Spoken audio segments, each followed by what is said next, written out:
Hi, welcome to Algebra 2, Lesson 5-6, Inverse Relations and Functions. In this lesson, we'll be able to represent the inverse of a relation using tables, graphs, and equations. The lesson vocabulary are inverse function, inverse relation.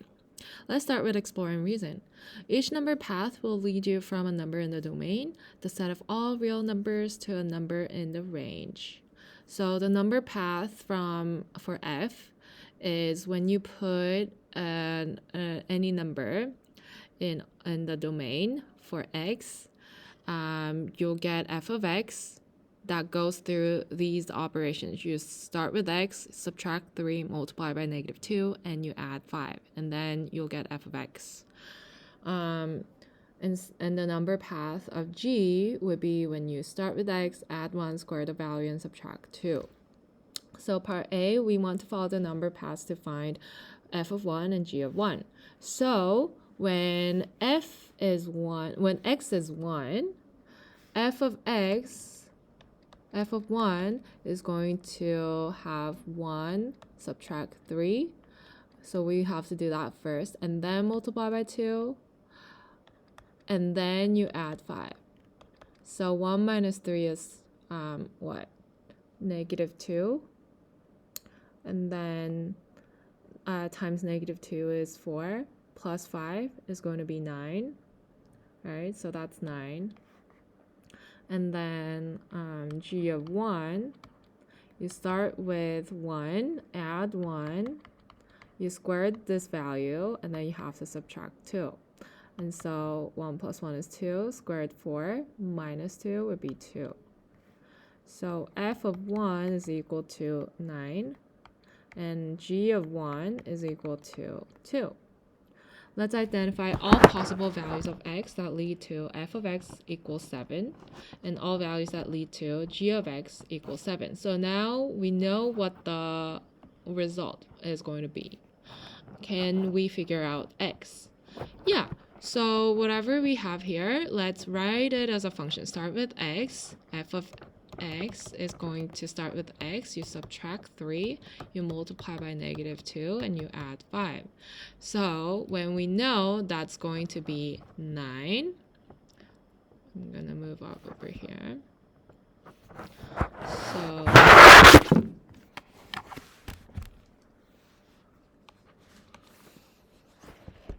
So when f of x is 7, when you have x minus 3 times -2 plus 5, we can simplify this to solve for x, right? So we're going to do inverse operations. We have 7 minus 5, and then we divide by -2, and then we add by 3 to get x.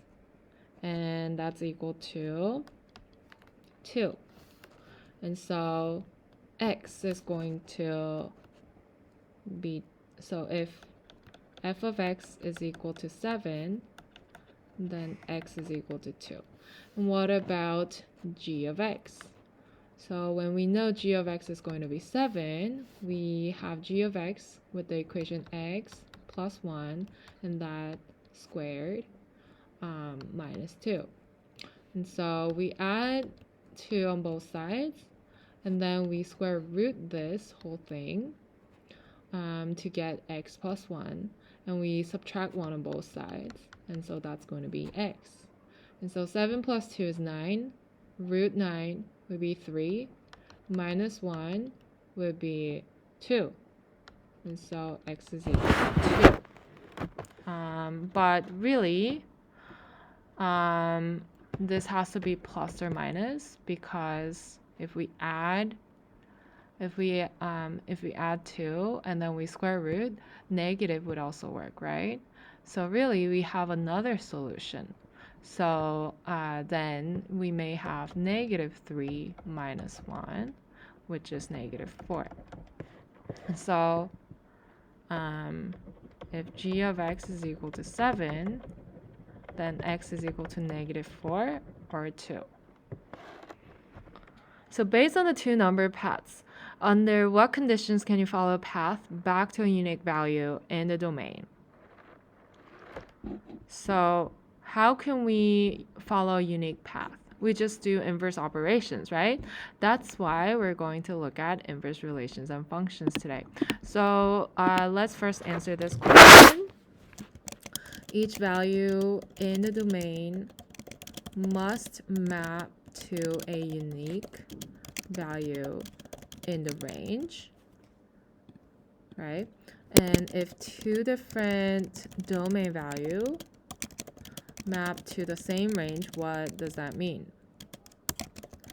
Then we will not be able to follow a path to a unique domain value. So for instances like this. Yeah. So the essential question for this lesson would be, how can you find the inverse of a function and verify the two functions are inverse? So we're going to explore inverse functions. Let's look at example 1. Represent the inverse of a relation. What is the inverse of the relation represented in the table? So x is the independent variable, y is the dependent variable.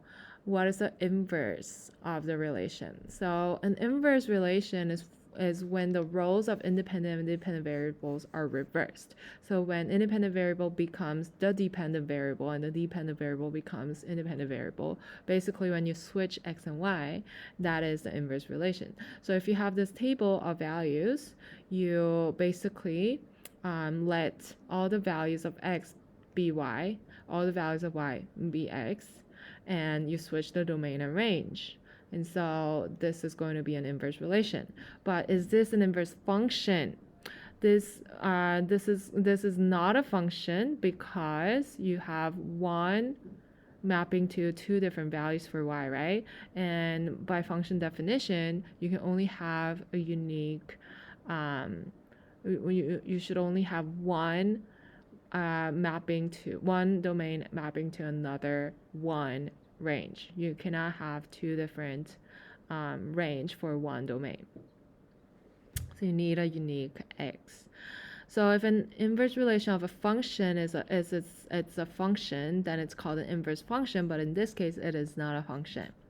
So if it is a function, then you can call it an inverse function, which could be written as f of -1. So that is not the power, it is not an exponent, but we write it as an exponent of the function, but this is just read as inverse function of f. Okay, so this is just a notation for inverse function. So in this case, we just have an inverse relation, not an inverse function. Let's look at try number 1. Identify the inverse relation. So figure out what the inverse relation would be. So basically write the table of the inverse relation and figure out if it's a function or not a function. Pause the video, see if you can figure it by yourself. Come back when you're ready for answers. Okay, so this shouldn't be too hard, right? So when x is all the range, right? So 9, 7, 5, 3, 1, -1, then your f of -1, or this is y, so we're going to use y to the -1, that is the inverse notation. You will get all the domain correspondingly. So when x is 9, your y should be -1, and so on. -1, 0, 1, 2, 3, 4. Is this a function? Well, there are no repeating y's, or there are no repeating x, right? So they're all unique, which means it's a one-to-one function, and it is a function. Yes, it is a function. So this is inverse function. Okay, let's look at example 2. Find an equation of an inverse relation. Let f of x equals x squared. How can you represent the inverse relation of f algebraically? So f of x is equal to x squared. So then if you want to write the inverse relation for that, you just switch x and y algebraically. So y used to be x squared, and now you can switch x and y, and now x should equal to y squared, and you solve for y, and y is going to be plus or minus root x. And plus or minus root x is not a function because it does not pass the vertical line test. You have two different y's for each x values for all these points, right? So this is an inverse relation of y here, the quadratic equation, but it is not a function.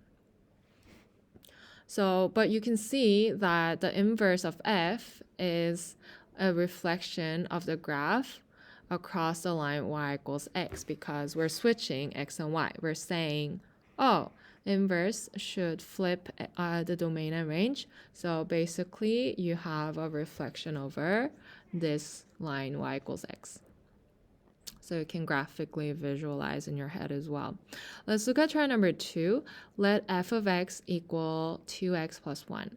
Part A, write an equation to represent the inverse of f. And then you're going to explain how you can use the graph f to determine if the inverse of f is a function. So pause the video, see if you can answer this by yourself. Come back when you're ready for answers.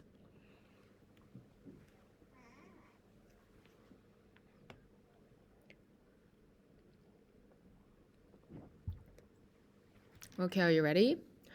So what is an equation to represent the inverse function? So we can rewrite this as x is equal to 2y plus 1, right? And then you solve for y.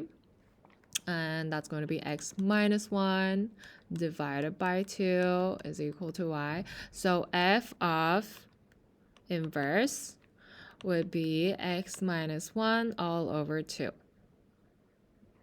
Okay, so how can you use the graph of f to determine if inverse of f is a function? So first of all, the graph of f is a line with a slope of 2 and a y-intercept of 1, yeah. And reflecting the graph of f through the line, like we said here, y equals x,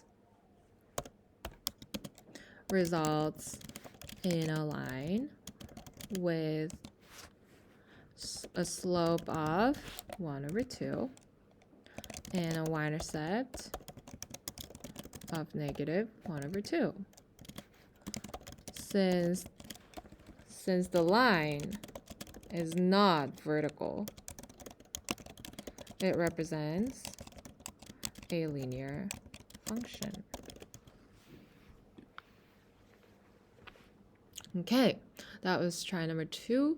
Let's look at example 3. Restrict domain to produce an inverse function. So consider again the function f of x equals x squared. Under what domain will the inverse relation be a function? So remember, we looked at the inverse of x squared, and this was not a function, right? How could we restrict our domain to make the inverse relation a function, right?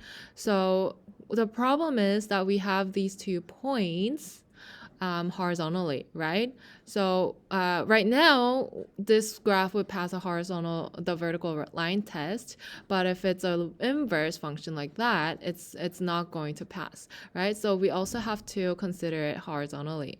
So the problem is that we have these 2 points per 1y. So then if we restrict the domain to be only positive, right, greater than or equal to 0, then if we reflect that over a y equals x line, then that is not going to be a problem, right? So all the things that are negative, we're going to restrict that, okay? So we're going to restrict the domain to x equals greater than or equal to 0, so that when we have an inverse function, we have a function. Yeah. So we want to know how to restrict our domain so that we get an inverse function. Okay, so let's look at try number 3. Find the inverse of each function by identifying an appropriate restriction of its domain. So find the inverse of these functions algebraically and see if you can restrict domain if you need to. So pause the video, see if you can do it by yourself, come back when you're ready.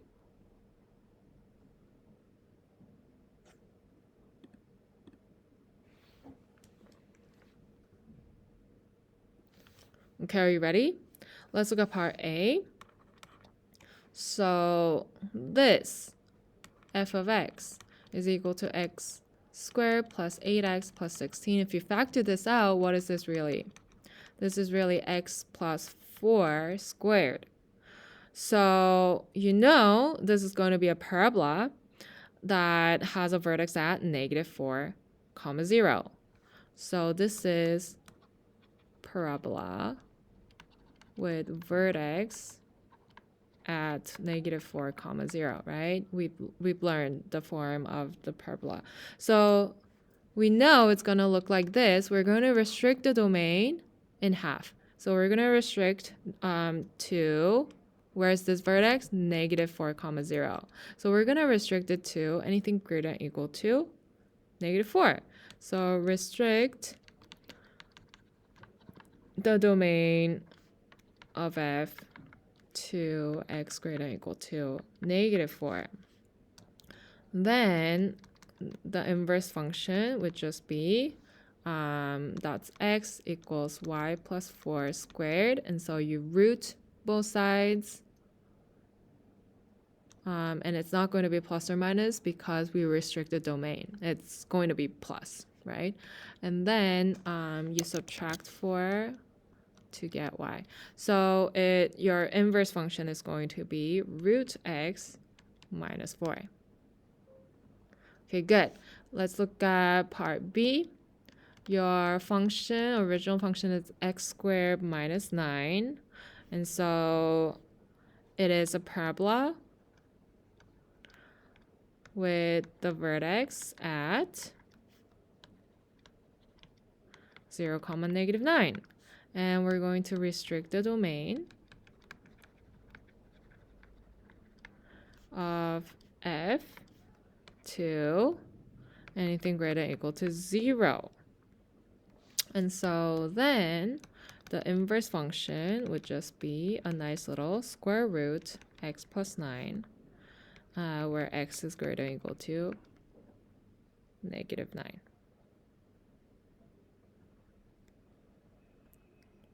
Yeah, so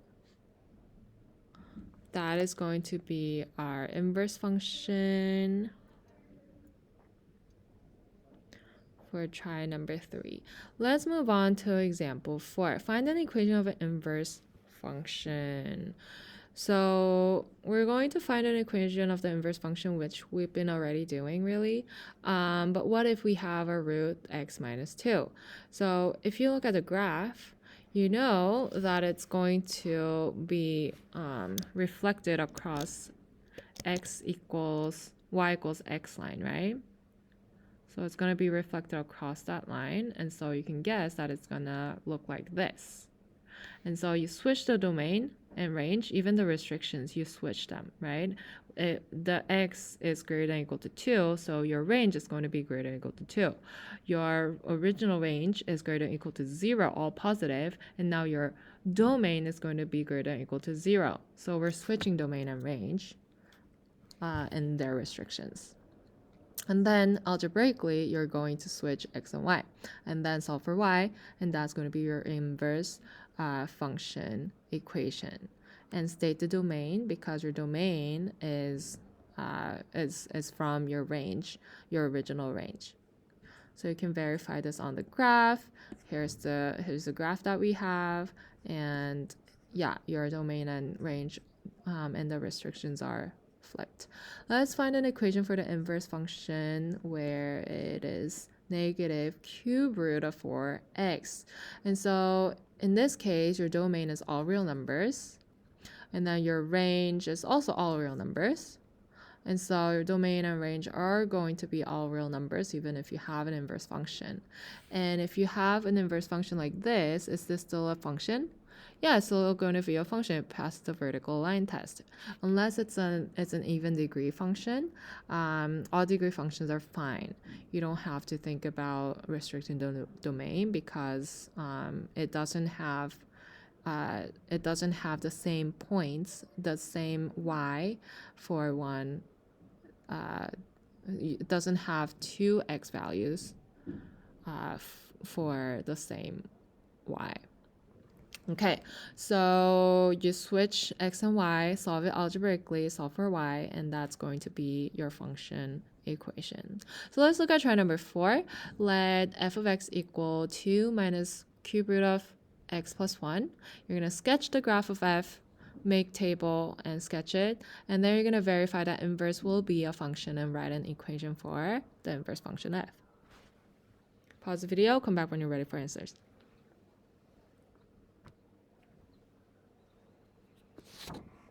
Okay, are you ready?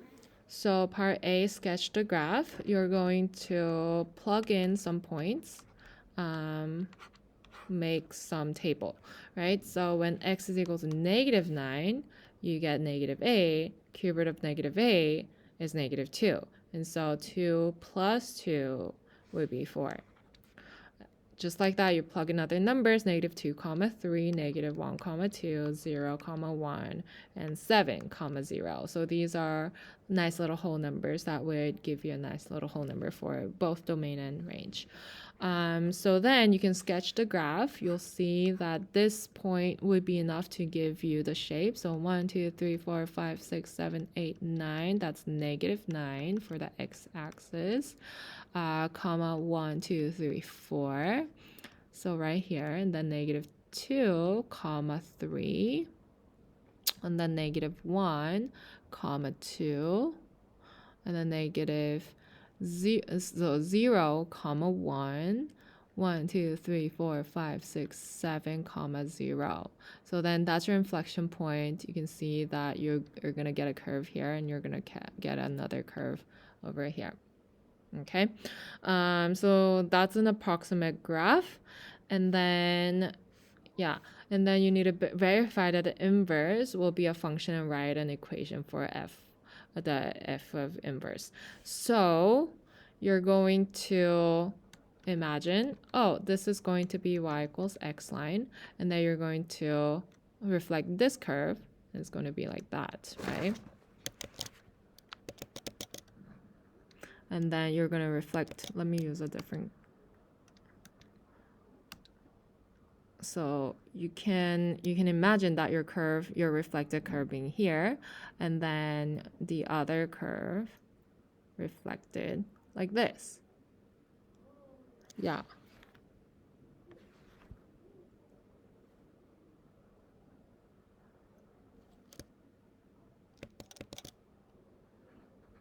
Like this.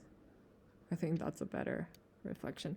Okay, so this is still going to be a function. It passes the vertical line test, plus it's an odd degree function. So this is still going to be inverse function. We can also tell by the horizontal line test. There is no technically a horizontal line test for your original function, but if you're thinking about inverse function, then we also need to have a horizontal line test, right? So to see if the horizontal line intersects the graph in more than one point, to see if the inverse is going to be a function. So let's explain that. So no horizontal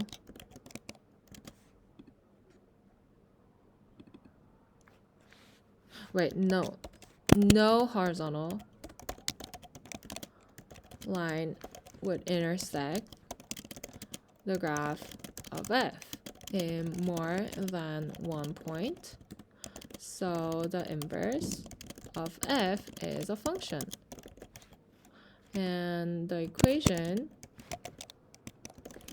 is, let me write that here. F of -1 of x equals 2 minus x cubed minus 1. And how did I get that? You switch x and y. X is equal to 2, negative cube root y plus 1. And then you subtract 2 on both sides.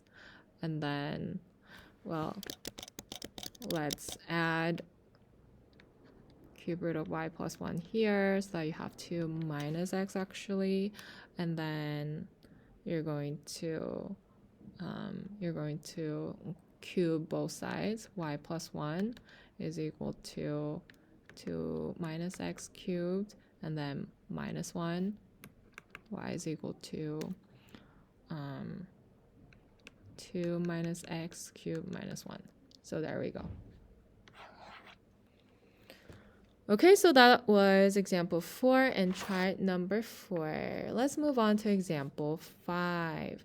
Use composition to verify inverse functions. What is the inverse of f of x equals 2x plus 5, and how can you verify this? So again, you switch x and y to figure out the equation.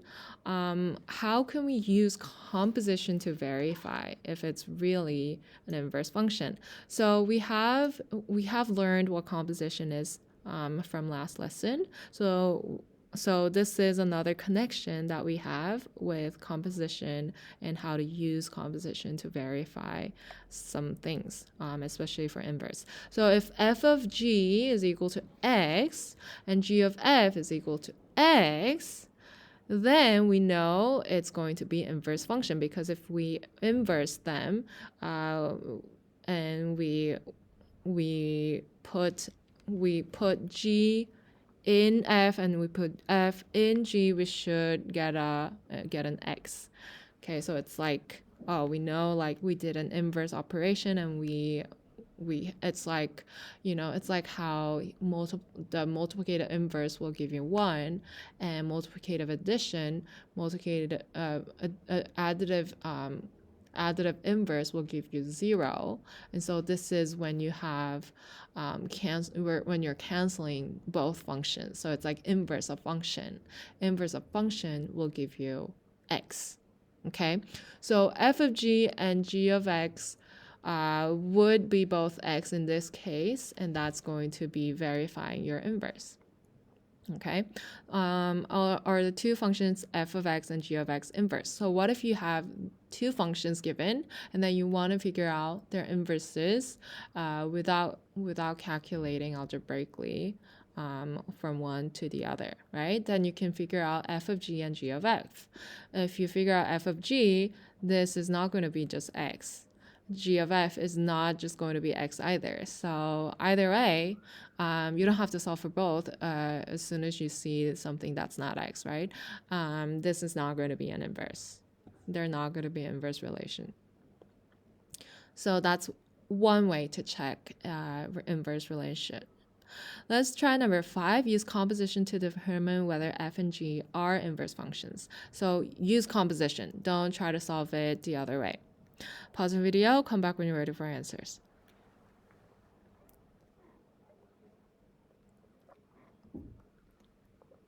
Okay, are you ready? Let's look at A. First, you want to figure out f of g, which is f of g of x.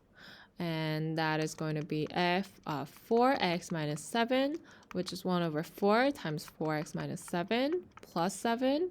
And so that's equal to x minus 7 over 4 plus 7, which is equal to x plus 21 over 4. So we already know it's not going to be x. So f and g are not inverses.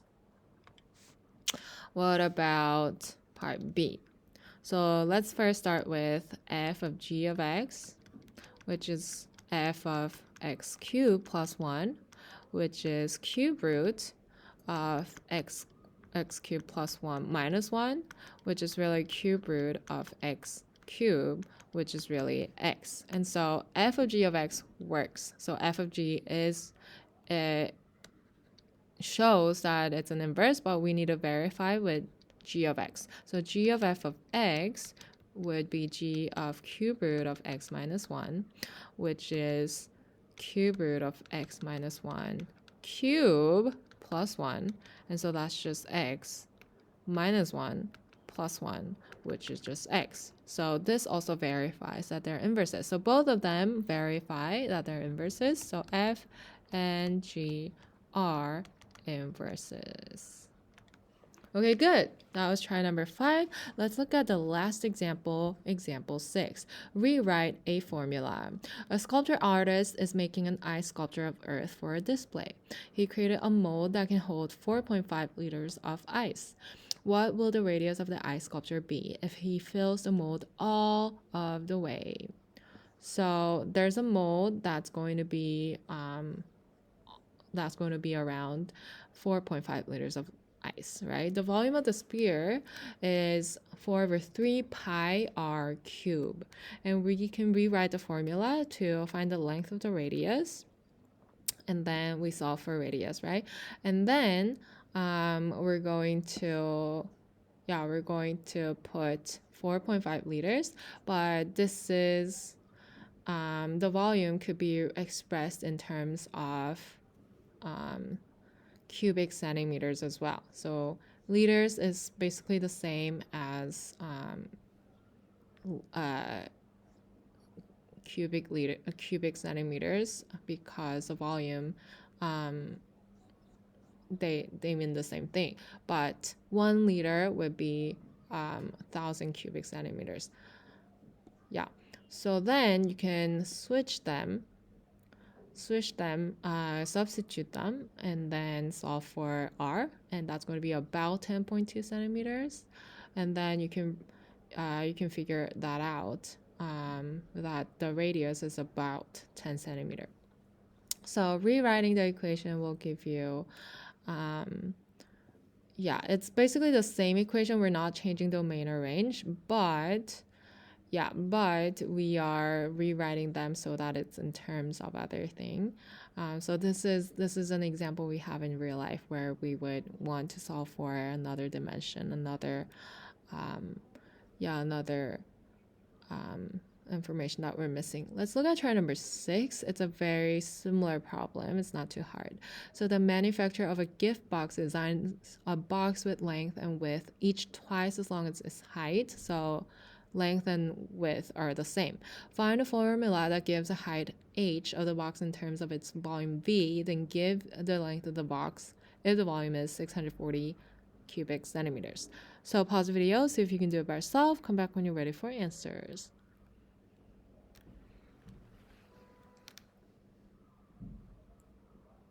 Okay, are you ready? So imagine a cube, but your length and width are the same, but your height is shorter. So length and width are each twice as big as height. So this is a visual to help you imagine it. And so volume equation is length times width times height, which is going to be h times 2h squared, right? And so that's really 4h cubed for this volume. And so you want to find a formula that gives a height h in terms of volume. So we're going to rewrite, so in terms of v, 4h. So divide 4 on both sides. You have 4v is equal to h cubed, and cube both sides, and then that's your equation. And then give the length of the box if the volume is 640 cubic centimeter. So when v is equal to 640, you just plug it in. Cube root of 640 divided by 4 would be cube root of 160, and that's 2 times cube root of 20, and that's really about 5.4288. But we're not finding the height, we're finding the length. So length is 2h, which is going to be 2 times 2 cube root 20, and so that's 4 cube root 20, and that's about 10.8577. So we have the length is about 10.86 centimeter. Okay, so check your answers, see if you got it right. If you did, great job. So this lesson wasn't too hard, right? You just have to know how to write inverse function in the right notation and know how to graph them, know how to find the domain restriction for each one. So inverse functions, let's summarize the inverse function. So to find the inverse of a function, you exchange the roles of independent and dependent variables. So by table, you just switch the columns. By algebra, you'll switch x and y. By graph, you'll reflect it across y equals x line. And then you have to restrict the domain to make it a function. All right, so that was lesson 5-6, inverse relations and functions. And that's the last lesson of this topic. We'll continue with the next lesson in the next topic. Bye!